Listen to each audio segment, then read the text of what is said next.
ஹாய்ங்க, welcome to day 57 of 365 days சுட்ட கதை series with me.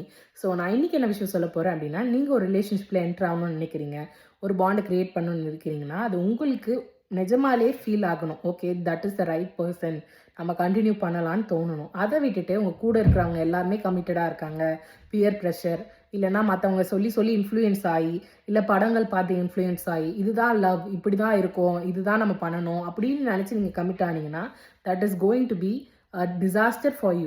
டிசாஸ்டர்ன்றது எவ்வளோ பெரிய டேர்ம் தெரியும்ல. நான் சொல்கிறேன்ல, இந்த மாதிரி வாண்டடாக போய் நீங்களே விழும்போது அது நீங்களே கொண்டு போய் உங்களை குப்பை தொட்டியில் போட்டு எரிக்கிறதுக்கு சமம். ஓகேவா? ஸோ அந்த மாதிரி நீங்கள் உங்களை பண்ணலாமா? சில விஷயங்கள் நடக்கும்போது தான் நடக்கும். உங்கள் கூட இருக்கவங்களுக்கு நடந்தால் நடந்துட்டு போகுது, விடுங்க.